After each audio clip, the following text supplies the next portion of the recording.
मदद कीजिए। हम क्या मदद करो? तुम हाँ। जल्दी। इस आदमी को मैं पहचानता हूँ सर। इसका मतलब हमारी इन्फॉर्मेशन एकदम सही है। यानी कि वो रूट नाम का कंप्यूटर हैकर इसी जगह पे होगा। और वो रूट जरूर कोई खतरनाक प्लानिंग कर रहा है सर। चाहे कुछ भी हो जाए, उसे जिंदा पकड़ना है, ये जानने के लिए कि उसका मिशन क्या है। और इस मिशन में तुम दोनों साइबर कॉप की आगे भी जरूरत लगेगी। तुम यस सर। यहाँ बाहर गेट पे खड़े रहना। ओके बाहर सर। नजर रखना। चलो।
तो कोई नहीं।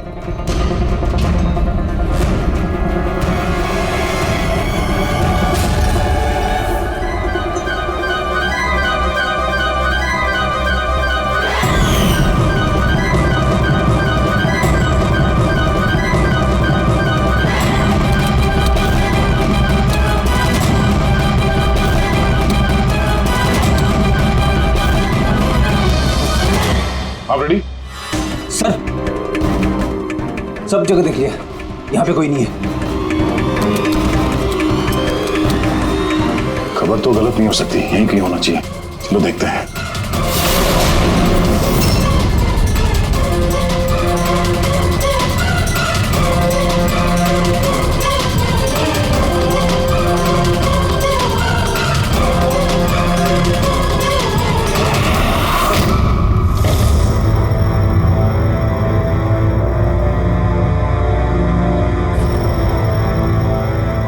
तो कोई नहीं।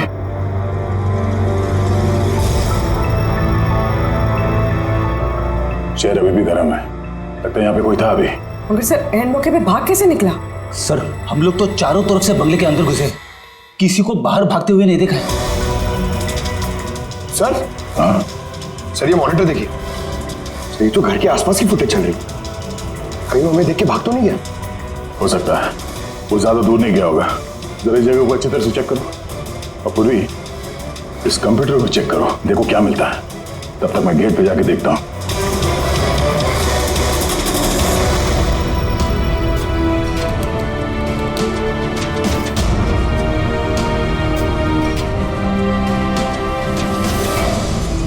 महेश, महेश।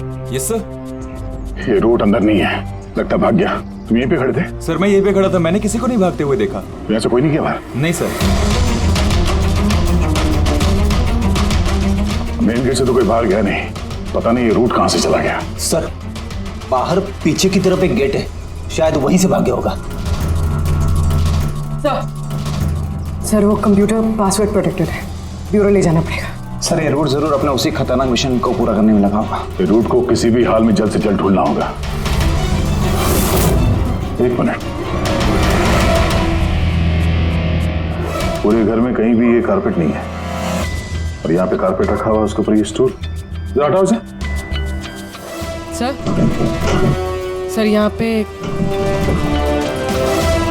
खुफिया दरवाजा। बड़ी, तुम यही रहो इनके साथ, हम लोग अंदर देखते हैं।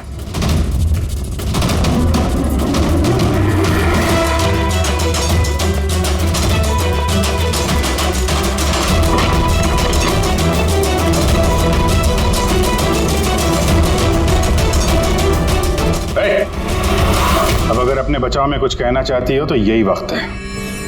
मुझे कुछ नहीं कहना, जो भी कहना मेरा वकील कहेगा। सर हमने इस रूट का कंप्यूटर सिस्टम एक्सेस कर लिया है और इंक्रिप्शन में भी सफल हो गए। कुछ पता चला? हाँ सर इसने पिछले कुछ दिनों में इंटरनेट पे भयानक वीडियोस पोस्ट किए। डार्क वेब पर sir. Actually dark web internet की एक ऐसी काली जगह होती है सर, जहाँ पर हर मुजरिम अपने गैरकानूनी कामों को एक टेक्नोलॉजी की मदद से अंजाम देता है, जैसे हथियारों की तस्करी हो, किडनी की चोरी या फिर किसी को मारने की सुपारी। सर ऐसा कोई भी काम नहीं है जो इस साइट पर नहीं होता है। समझ में ये बात नहीं आती, जब सब कुछ इतने खुले में होता है, सबको पता है, तो इसे रोकने के लिए हम कुछ करते क्यों नहीं? सर ये इतना आसान नहीं है। एक्चुअली इस साइट पर जाने के लिए आपको एक कंप्यूटर सॉफ्टवेयर की जरूरत होती है, जो चुनिंदा हाई प्रोफाइल मुजरिमों के पास ही होता है। जैसे कि ये रूट। Yes sir. और सर जैसे कि हमें पता है कि इस डार्क वेब पे आईपी एड्रेस और यूजर आईडी ये दोनों गुप्त रहते हैं। जरा दिखा कौन सा वीडियो डाले हैं इस रूट ने।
अरे बाप रे, ये तो किसी डरावनी फिल्म का भयानक सीन है।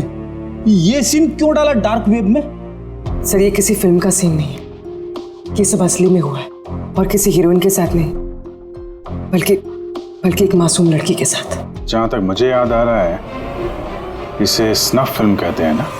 हाँ सर, बहुत बड़ी इंडस्ट्री है इन वीडियोस की। कौन है ये लड़की? मुझे नहीं पता। तुम जिम्मेदार हो इसकी मौत की? नहीं सर, मैं किसी की मौत की जिम्मेदार नहीं हूँ। मुझे तो बस पैसे दिए गए थे ये वीडियो डार्क वेब पे डालने के लिए, और मैंने बस डाल दिया। किसने दिए पैसे? मुझे नहीं पता। नहीं पता कहने से काम नहीं चलेगा। एक लड़की की जान गई है। सर मेरे यकीन कीजिए, ऑनलाइन पैसे ट्रांसफर किए गए थे मेरे अकाउंट में। किसने किए मुझे कुछ नहीं पता। पता नहीं है तो पता करो। कंप्यूटर की बहुत बड़ी महारथी हो ना, ये पता करना तुम्हारे लिए कोई मुश्किल काम नहीं है। पता करो।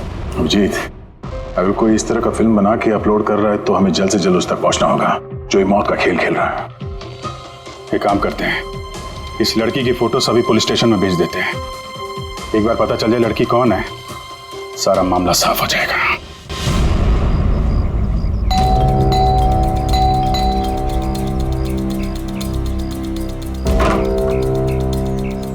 जी कहिए, किससे मिलना है? ये रिया का घर है ना?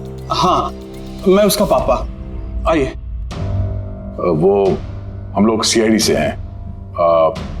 आपके लिए एक बुरी खबर है। आपकी बेटी रिया अब इस दुनिया में नहीं रही। पता है, मगर आप उसके मौत के 10 दिन बाद क्यों आए हैं ये सब बताने? आपको पता है कि आपकी बेटी रिया की मौत हो गई है? आप उस कार एक्सीडेंट की इन्वेस्टिगेशन के लिए आए हैं ना, तो आपको ये तो मालूम पड़ा होगा कि रिया का तो फ्यूनरल भी हो गया है। एक मिनट, आप किस कार एक्सीडेंट की बात कर रहे हैं? वही जिसमें हमारी रिया चल बसी है। शेयर टैक्सी में वो पुणे जा रही थी। नहीं, रिया की मौत कार एक्सीडेंट में नहीं हुआ है। ये क्या कह रहे हैं आप? एक मिनट, ये रिया है। हाँ, ये रिया ही है। एक्सीडेंट वाले दिन उसने यही कपड़े पहने थे। एक मिनट, सॉरी बाबू, लगता है कुछ कंफ्यूजन है। आप जरा बताइए कि आपकी बेटी रिया का कार एक्सीडेंट कैसे हुआ था? शेयर टैक्सी में वो पुणे जा रही थी, 7 और लोग भी थे उसके साथ। तो रास्ते में उसकी गाड़ी का बड़ा भयानक एक्सीडेंट हो गया। पूरी कार आग के लपटों में झुलस गई। मरने वालों के तो चेहरे तक पहचान में नहीं आ रहे थे। तो आप लोगों ने रिया को कैसे पहचाना? उसके सामान के जरिए बस हम उसे पहचान पाए। आपने ये नहीं बताया कि ये फोटो कब की है? वैसे हम लोगों को भी पता नहीं कि ये फोटो कब की है, पर पता चलते ही हम आप लोगों को बता देंगे। लगता है रिया का ये एक्सीडेंट सिर्फ एक दिखावा था, उसकी मौत की असली वजह को छुपाने के लिए। सर, अगर रिया का कार एक्सीडेंट एक दिखावा था, तो वो बाकी के 7 लोग जो उसके साथ गाड़ी में थे, कहीं वो भी रिया की तरह ही तो नहीं मारे गए? हो सकता है। सबके परिवार वालों से मिलना पड़ेगा। किस्मत अच्छी थी हमारी कि जो 7 लोग एक्सीडेंट में मारे गए थे, उनमें से एक का अंतिम संस्कार नहीं हुआ था। देखते हैं डॉक्टर सालों के इस लाश से क्या सुराग निकाल पाते हैं। वैसे भी लाशें इतनी बुरी तरह से जल गई हैं कि चेहरा पहचान पाना मुश्किल है। भाई, तुम लोगों का शक एकदम सही था। ये लाश टोनी की नहीं। लग ही रहा था सर हमें, लेकिन ये कौन है कुछ पता चला? यार, ये तो पता नहीं लगा है कि ये लाश है किसकी, लेकिन ये पता चला है कि इस आदमी को कैसे मारा गया। मैंने इसके बॉडी का स्कैन किया तो पता लगा कि इसके पेट में चाकू का बहुत गहरा घाव है। चाकू से? हाँ, चाकू का। और मुझे लगता है उस चाकू के वार की वजह से ही इसकी मौत हुई। मतलब चाकू से मारा किसी और को और उसे टोनी बता के एक्सीडेंट का हिस्सा बना दिया। ये गैंग आखिर करना क्या चाहता है? और इस आदमी की मौत 3 हफ्ते पहले हुई है। एक कार एक्सीडेंट हुआ 10 दिन पहले। वही तो, मतलब कार जब एक्सप्लोजन में जलाई गई, उससे कहीं पहले इस आदमी की मौत हो चुकी है। 3 हफ्ते से इसकी लाश संभाल के रखी थी ताकि इस भयानक खेल को अंजाम दिया जा सके। यार एक काम करते हैं, जहाँ पे एक्सीडेंट हुआ था वहीं पे चलते हैं, पता करते हैं एग्जैक्टली उस दिन हुआ क्या था। मैं तो मजे से कार चला रहा था सर, और रेडियो पे गाने सुन रहा था। तभी अचानक से मैं जोर का धमाका सुना। मैं तुरंत अपने कार से निकला और मैंने देखा कि मेरी सामने एक कार आग की लपटों में जल रही थी। मुझे समझ में नहीं आ रहा था कि मैं क्या करूं। तो ये कितने बजे की बात होगी? सर, मुझे लगता है कुछ शाम के 5 बजे होंगे। है? ये कैसे हो सकता है? सर, एक सेकंड। सर, ये टोल नाके की फुटेज देखिए सर। यहाँ पे तो गाड़ी 3:30 बजे क्रॉस हुई थी। फिर ये जगह वहां से 20 किलोमीटर दूर ही है सर। तो 20 किलोमीटर का सफर तय करने में 1.5 घंटे तो नहीं लगने चाहिए। रास्ते में कोई ढाबा होटल भी नहीं है, कोई चाय वाय के लिए रुक जाए जहाँ पे? एग्जैक्टली। तो उस हिसाब से गाड़ी को यहाँ पे 4 बजे पहुँच जाना चाहिए था, मगर यहाँ पे एक्सीडेंट हुआ 5 बजे। इसका मतलब है ये जुर्म इस 1 घंटे में ही हुआ है। तो गाड़ी को उस समय कहीं ले जाया गया और उन सबको उतार के उसमें 7 लाशें रख दी गई। और उसके बाद गाड़ी को यहाँ पे लाके ब्लास्ट करवा दिया। सब प्लान था। सर, ऐसा लगता है इन सब लोगों को वहीं लेके गए हैं जहाँ पर रिया को लेके गए थे, वो स्नफ फिल्म बनाने के लिए। जगह जल्द से जल्द ढूंढनी होगी यार। पुलवी ने SMS भेजा तो किसी पेड़ की फोटो है। हाँ पूर्वी, सर, ये पेड़ जिसकी फोटो भेजी है मैंने, इसे मोरिंगा ओलिफेरिया कहते हैं सर। हाँ सर, ठीक ऐसा ही पेड़ रिया वाली फुटेज में भी है। ये देखिए। सर उस फुटेज का स्क्रीनशॉट भेज रही हूँ मैं। सर ये पेड़ महाराष्ट्र के 2 जंगलों में पाए जाते हैं। ये तो एग्जैक्टली वैसे ही पेड़ है, महाराष्ट्र के 2 जंगलों में। कौन कौन सी जंगलों में? सर एक जंगल है जो नासिक के पास है और दूसरा जंगल एक्सीडेंट वाली जगह से सिर्फ 1 घंटे की दूरी पे है और इस जंगल का नाम है प्रीफिक्स फॉरेस्ट। जरूर ये मौत का खेल इस प्रीफिक्स जंगल में ही हुआ है। प्रीफिक्स फॉरेस्ट तो काफी बड़ा जंगल है यार, मीलों तक फैला हुआ है। फॉरेस्ट ऑफिसर की मदद लेनी होगी।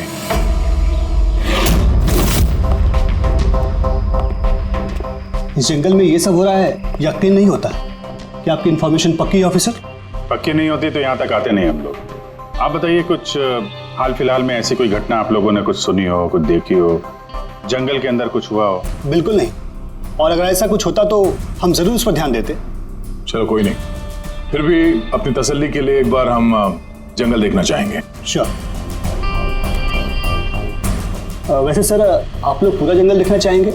क्योंकि मीलों तक फैला हुआ है ये, इसमें काफी वक्त लग सकता है। नहीं नहीं, हम पूरा जंगल नहीं देखेंगे। हमें जंगल का वो हिस्सा दिखाइए जहाँ पे कोई आता जाता नहीं है, क्योंकि अक्सर सुनसान इलाकों में ही जुर्म पनपता है। Okay officers. विनोद, मेघना, इन्हें जंगल के उन इलाकों की दिखाने की जिम्मेदारी आपकी है। ओके? जी सर। Yes sir. सर एक सेकेंड। सर ये देखिए, सर ये जंगल का सबसे घना और सुनसान इलाका है। मेरी समझ से हमें यहीं से शुरू करना चाहिए। ठीक है, देखते हैं।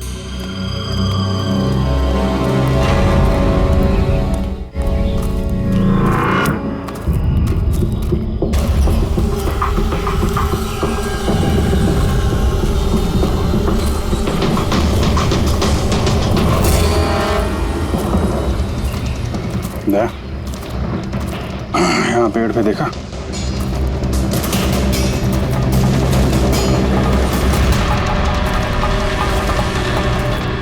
छोटा सा कैमरा। मतलब हम लोग सही जगह पे आ गए हैं। यही वो जगह है जहाँ पे वो फिल्म बनाई जा रही है। कैमरा ऊपर भी है, उस तरफ पैंड है।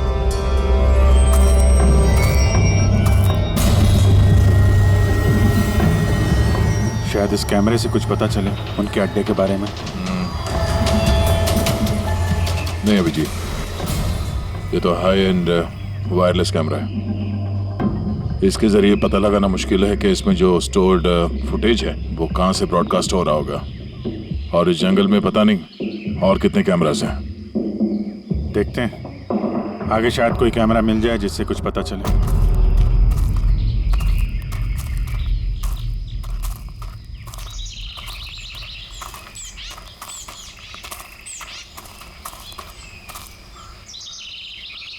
सर, सही निशान देखिए। मुझे लगता है हमसे पहले यहाँ कोई आया है। हम लोग सही डायरेक्शन में जा रहे हैं।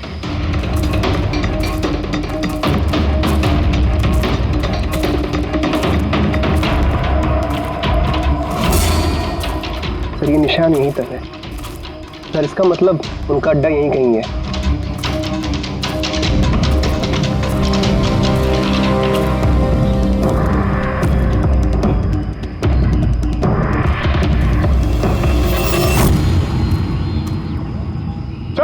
चल जल्दी आइए। एक मिनट सर, एक सेकंड। घबराओ मत, हम लोग सीआईडी से हैं। उठो उठो। सर आप लोग सीआईडी से, मुझे बचा लीजिए सर।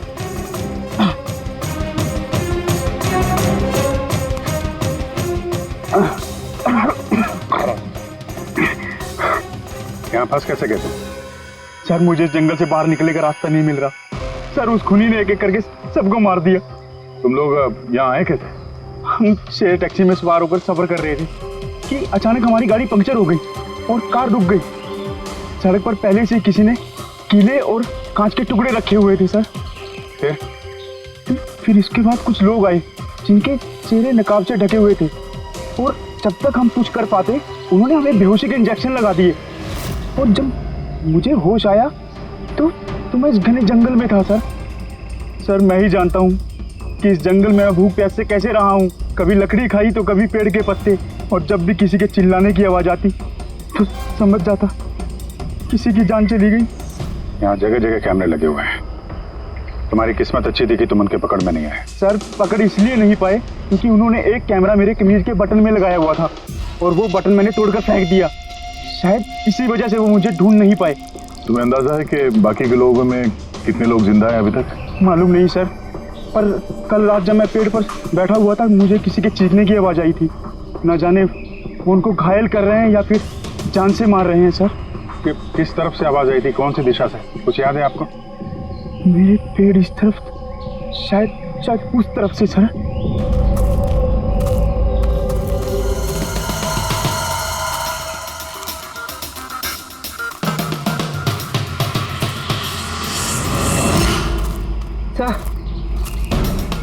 खून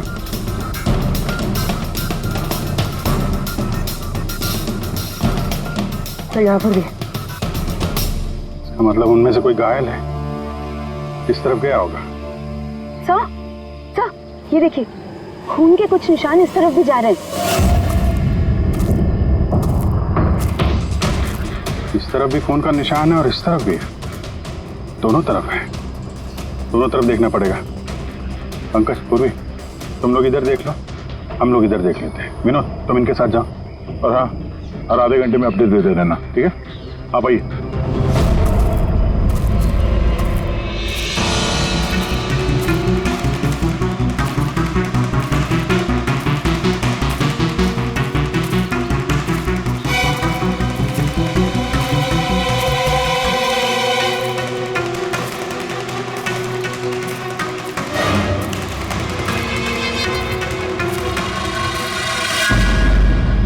एक मिनट, वो क्या है?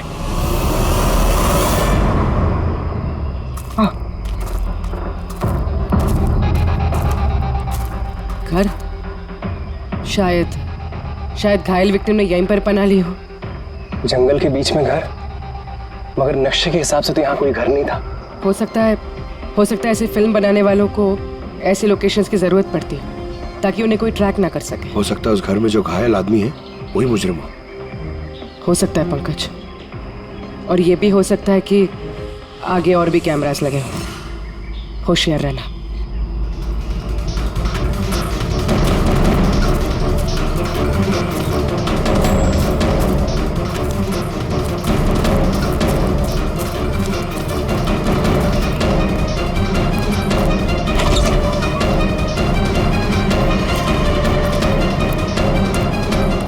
पंकज, टॉर्च।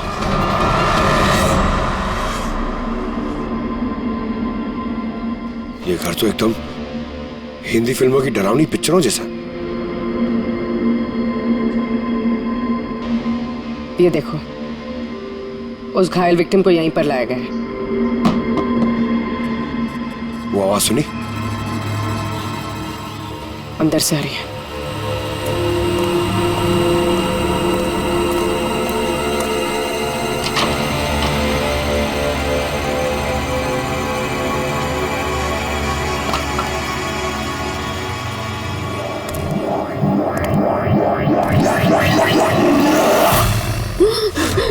नहीं, छोड़ दो मुझे जाने। बाहर आओ। मेरे पास मत आना, मैंने कुछ नहीं किया। देखो, हम लोग CID से, घबराओ मत। आओ, कुछ नहीं होगा तुम्हें। अच्छा।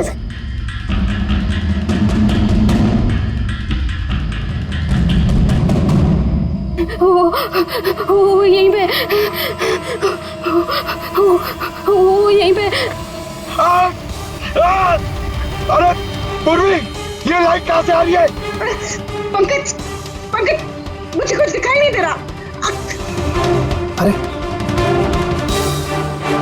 पंकज सर, पूर्वी मैम, पंकज सर।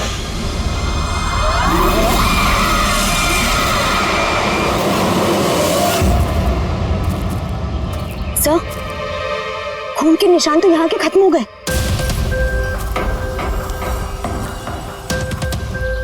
ऐसे कैसे हो सकता है?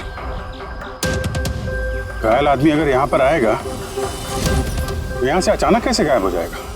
शायद वो मुजरिमों के हाथ लग गया यहाँ इस पॉइंट पे पहुंचने के बाद। हो सकता है। पता नहीं मोहित के अलावा और कोई है जिंदा कि नहीं। 1 घंटा हो गया तो पूर्वी और पंकज का कोई फोन कॉल नहीं है।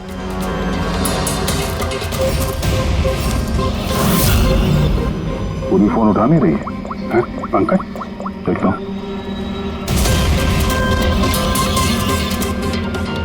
पंकज भी फोन नहीं उठा रहा है। अरे यार किसी मुसीबत में नहीं है दोनों। चलो चल के देखते हैं। चलो यहाँ पे फोन इस तरफ गए थे।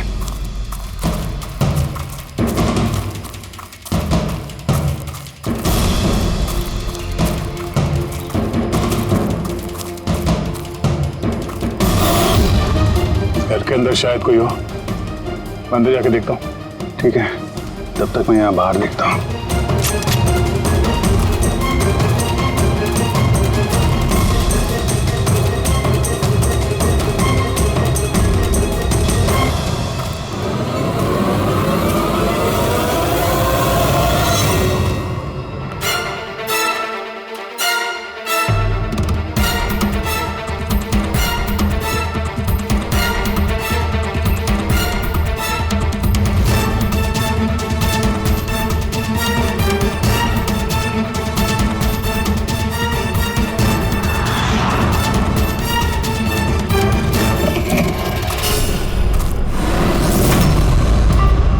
पंकज कब आए?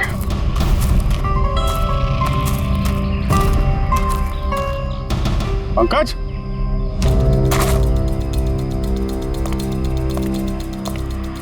पंकज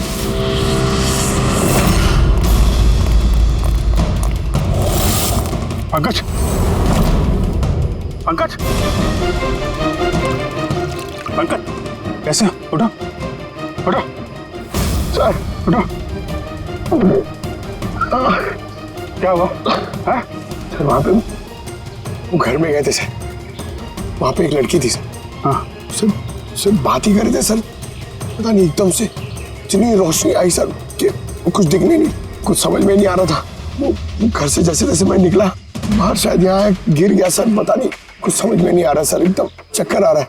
और पूर्वी विनोद वो कहाँ है? सर वो लोग पता नहीं सर, अंदर थे बाहर निकले पता नहीं सर। Oh no. क्या हुआ क्या तुम्हें? ये ठीक है। पूर्वी और विनोद मिले? नहीं उस घर के अंदर तो कोई भी नहीं। ओह गॉड उन्हें कहीं कुछ हो ना गया हो।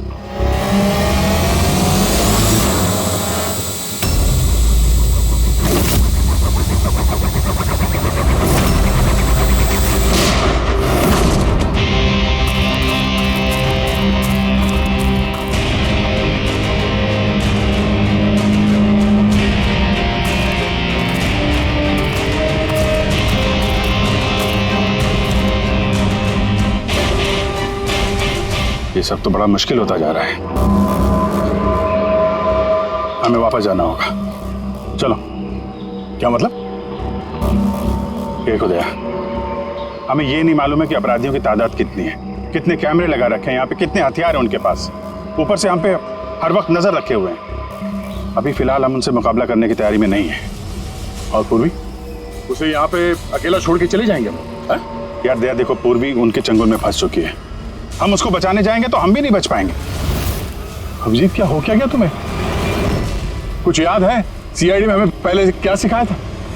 यही कि सबसे पहले अपने साथी को पीछे मत छोड़ना, चाहे वो जिंदा हो या मर चुका हो। अरे यार हर लड़ाई रूल बुक के हिसाब से नहीं लड़ी जा सकती।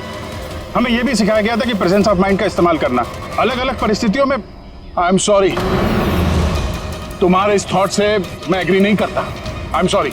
तुम्हें जाना है तुम जा सकते हो, बिना पूर्वी के मैं यहाँ इस जंगल से बाहर नहीं जाने वाला। जिद मत करो दया, हमें यह भी नहीं मालूम है कि पूर्वी जिंदा है कि नहीं। अभिजीत वो एक सीआईडी ऑफिसर है, इतनी आसानी से हार मानने वाली नहीं है। वो बेचारी अकेली लड़ रही होगी उन मुजरिमों से, और अब जब उसे सबसे ज्यादा जरूरत है हमारी, हम पीठ दिखा के भागेंगे यार। ज्यादा जरूरी यह है कि जो लोग उस गिरोह के कैद में नहीं आए हैं उनको बचाया जाए। और तुम्हें पूर्वी की इतनी परवाह है, तुम जिद मत करो, मेरे साथ चलो, हम लोग अच्छी प्लानिंग बना के वापस आएंगे। चलो। इसे हो क्या गया सर? अभी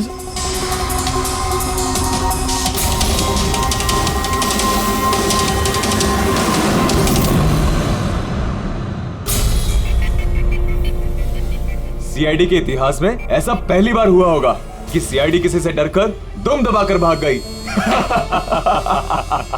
हाँ सर, पहुंच गए आप? हाँ बस उसी जंक्शन पे रहिए, हम लोग आते हैं वहां पे। अरे सालुके सर, आप यहाँ? मैं यहाँ।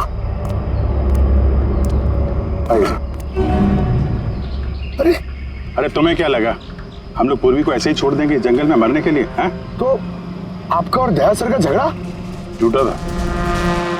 जब अभिजीत ने वहां पे कैमरा देखा तो उसने मुझे इशारा किया। पता नहीं और कितने ड्रोन लगा रखे होंगे हम पे नजर रखने के लिए। जो आदमी उस कैमरे के जरिए हम पर नजर रखे हुए था, उसकी आंखों में धूल झोंकना जरूरी था, इसलिए अब वो लोग ये सोच के बैठे होंगे कि हम लोग जंगल से निकल गए, थोड़े रिलैक्स भी हो जाएंगे। यही मौका है उन पे हमला करने का। अभिजीत, ये लो, ये तुमने मंगाया था। ये क्या डिवाइस है सर? ये जैमर है पंकज। आसपास इस एरिया में जितने भी कैमरे होंगे सब जैम हो जाएंगे। अब वो हम पे नजर भी नहीं रख पाएंगे। और ये ड्रोन पे जो कैमरा लगा है, इसकी रेंज 7 किलोमीटर सिर्फ। बैटरी तो खत्म होने वाली है। इसका मतलब अगर हम इसे नहीं पकड़ते तो ये वापस उनके अड्डे पे जाता बैटरी बदलने के लिए। जरा आईपैड निकालना, नक्शा निकालो उसमें।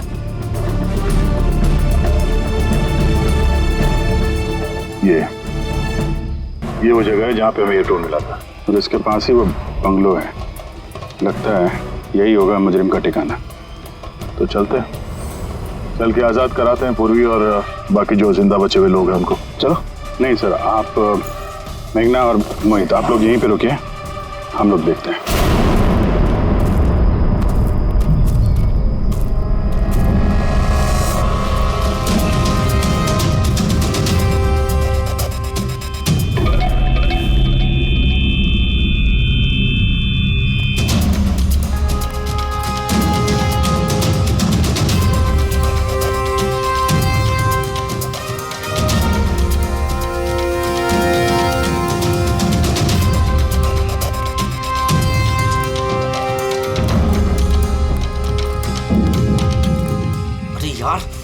पूरा सिस्टम बंद कैसे हो गया? देखना कुछ। जैसे आवाजें आ रही हैं। कैसे हो सकता है पूरा सिस्टम?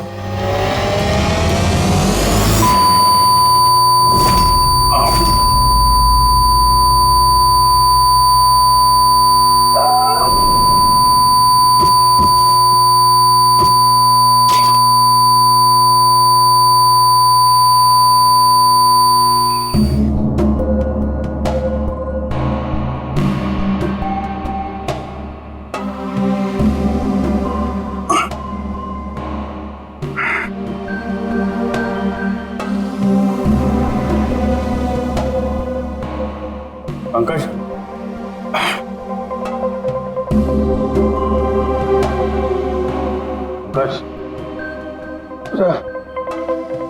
हमारे स्वागत की पूरी तैयारी कर रखी थी इन लोगों ने। सर ये लोग अगर हमें मारना चाहते तो पहले ही मार देते। हमें मारते हुए क्या ये फिल्म बनाना चाहते हैं?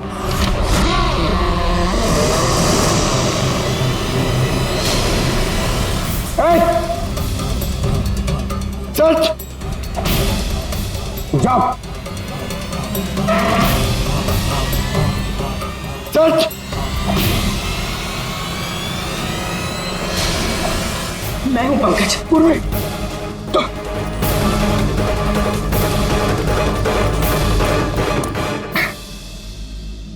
तुम ठीक हो? हाँ सर। वो लोग किधर हैं? सर उस तरफ।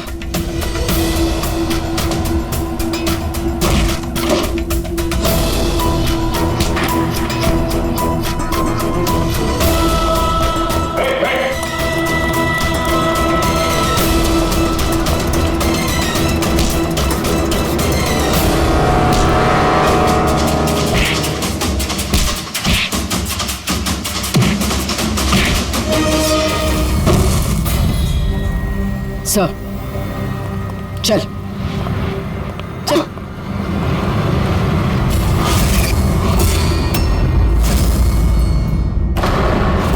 मेघना तुम?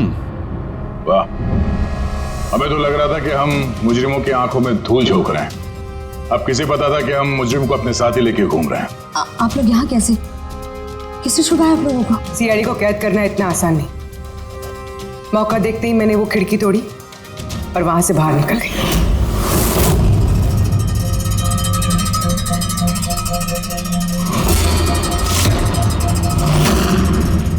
और उसके बाद मैंने उन्हीं लोगों का पीछा किया जिन लोगों को तुमने भेजा था मुझे ढूंढने के लिए। और फिर मैंने उस नकाबपोश आदमी को देखा और उसका भी पीछा किया।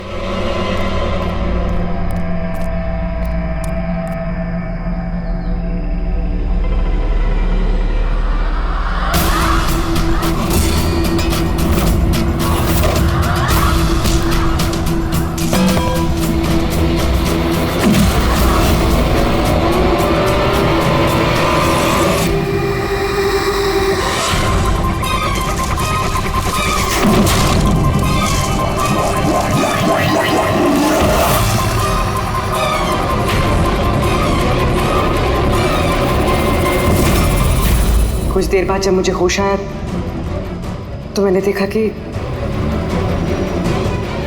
मगर इससे पहले कि मैं बाकी ऑफिसर्स तक पहुंच पाती, तुम्हारी उस सोनिक बूम वाली आवाज ने इन्हें बेहोश कर दिया था। वो तो मेरी किस्मत अच्छी थी कि मैं दूर थी और उस आवाज का मुझ पर कोई असर नहीं हुआ। और फिर मैंने सोचा कि क्यों ना उस नकाब को ही मैं अपना हथियार बना लूं। जिस बेरहमी से तुमने लोगों की जान ली है, तुम तो औरत कहलाने के लायक भी नहीं हो। अब ये बताओ तुमने ये सब किस लिए किया? ये सब मैंने पैसों के लिए किया है सर। जितने पैसे मुझे इस काम के लिए मिल रहे थे ना, उतना तो मुझे अपनी जॉब में 5 साल में भी नहीं मिलता। और वैसे भी क्या फर्क पड़ता है, रोज इतने लोग मरते हैं, अगर 2-4 और मर गए तो क्या हुआ? तुम्हें शायद मालूम नहीं है कि तुम कितनी बीमार हो। बाकी लोग कहाँ हैं जो तुम्हारे साथ में थे? मैंने किसी को कोई नुकसान नहीं पहुंचाया सर, इतनी भी बुरी नहीं हूं मैं। और वैसे भी मैंने कोई भी खून अपने हाथों से नहीं करा है। मुझे तो एक औरत ने करोड़पति बनने का ऑफर दिया था जो मैंने एक्सेप्ट कर लिया। कौन औरत? बहुत अजीब सा नाम था उसका।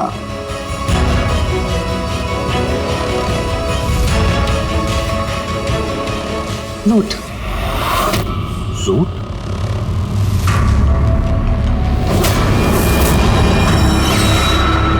तो रूट है इस सबके पीछे मास्टरमाइंड। अब उसने ऐसा क्यों किया उसका जवाब तो अब वही देगी। जहां तक तुम्हारा सवाल है, कानून तुम्हें कड़ी से कड़ी सजा देगा।